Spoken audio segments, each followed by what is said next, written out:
霍皮族留下的9大预言真的只差最后一个了吗？大家好，我是温中野。上一集我们说到，帮助霍皮族的蚁人朋友是来自于地底文明，被他们拯救的霍皮族的口中还流传着关于第4世界的9大预言。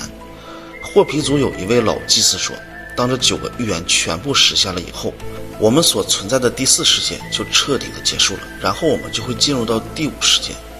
据说这些预言呢，前8个都实现了，只差最后一个。今天呢，我们就来看一下这些预言分别是什么。我们先来看第一个预言，霍皮族说会有白色皮肤的人来到他们这里掠夺这片土地，并加害于他们。其实美洲最早的原住民是印第安人，但是现在美洲大多数都是白人在生活，这不就证明了第一个预言已经实现了吗？历史上说白人驱赶折磨他们并进行屠杀，对印第安人来说可谓是一场毁灭性的打击。我们来看第二个预言，第二个预言呢，说土地上会出现旋转的轮子，并且这些轮子还会嘎嘎的响。在白人去往美国的西部时啊，他们用马车穿越平原，而马车跑起来，它的轮子正是会旋转还能响的轮子。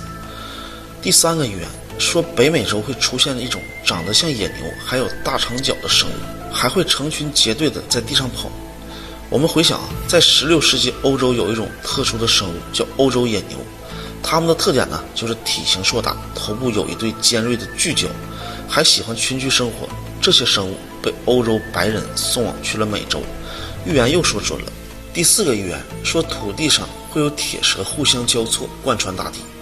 在19世纪，世界各地都在修建铁路，全世界布满了铁路，这不正像预言中所说的铁蛇吗？我们接下来再看第5个预言，说有一张无形的蜘蛛网会覆盖未来的世界。现在互联网这么发达，我们看不见这些粒子，而却能从互联网上进行交流，这确实很像一张无形的蜘蛛网啊，还改变了我们这个世界。第6个预言说的是土地上会出现很多石头做的河流，这些河流错综复杂。听到这个描述呢，我就想到了今天的高速公路，长得很像河流，但还是石头做的，而且遍布世界各地。第7个预言说大海会变成黑色，然后会有很多生物死亡。在2010年呢发生的墨西哥漏油事件，当时的大海我们看过新闻都知道，确实是变黑了，很多生物死亡甚至灭绝了。而且随着人类的活动，越来越多的大海也能受到污染和开始变得浑浊，鱼的种类和数量也在开始减少。我们再来看倒数第2个预言，说有的年轻人他们会开始留长发去体验快乐，获得精神和智慧。美国60年代的嬉皮士运动就是这种场景。还剩下最后一个预言了，这个预言呢至今还没有发生。他们说天上居住的房子会砸下来，它像一颗蓝色的星星。而这第9个预言具体指的是什么，谁也不知道。有的人说等这9个预言都实现了以后可能是毁灭，还有一部分人呢说是新生。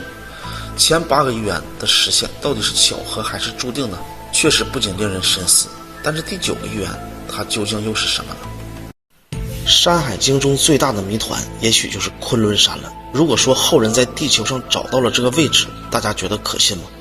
在山海经中描述的昆仑山是天帝在人间设的一个行宫，据说只要登上昆仑山就能长生不老，所以想要登上昆仑山是需要历经万险。书中还记载4大神兽共同守护着昆仑山。山海经中记载第1位守护神是陆武，书中说陆武是人面虎身，还长着9条尾巴，他掌管昆仑山的一切事物。书中还记载了他有很多稀奇古怪的动植物，其中有一个名字叫做砂糖果的植物，能在水中呼吸。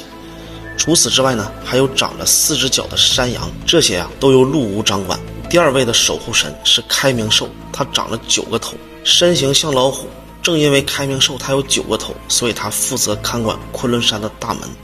而最神奇的是，它的能力能预知未来的一切事情。凭借开明兽的这个超能力，任何人想进入昆仑山都是不可能的。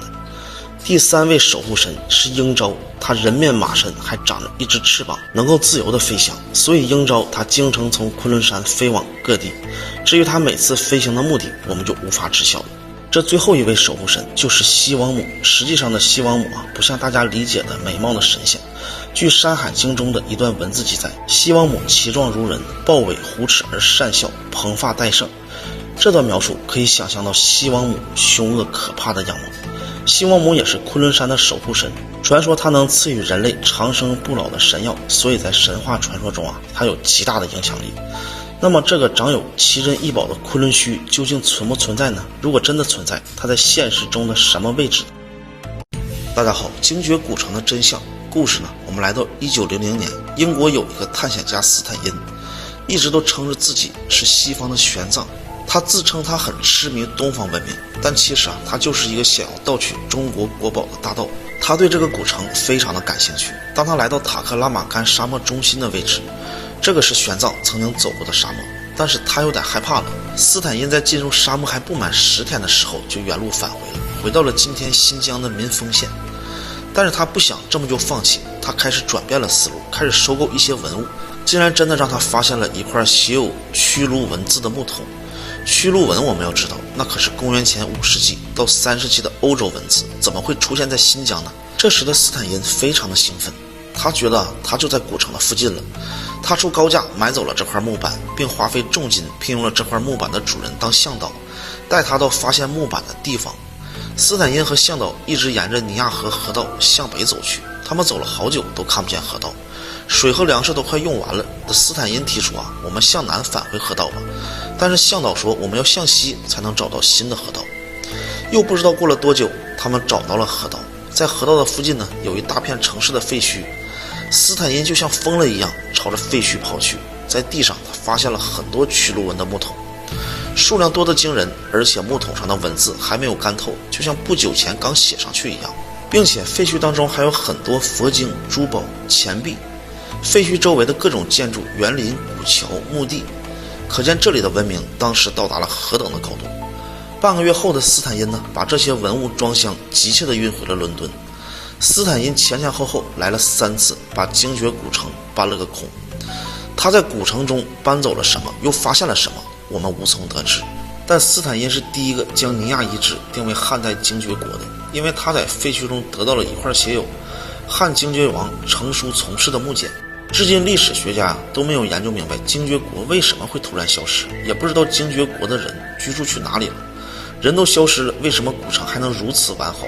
但是在新疆的丰民县到今天还流传着一个传说，说精绝国的国王曾经想把自己疼爱的女儿嫁给精绝国的勇士，但是公主却喜欢上了其他国家的首领，所以引起了2个国家之间的战争。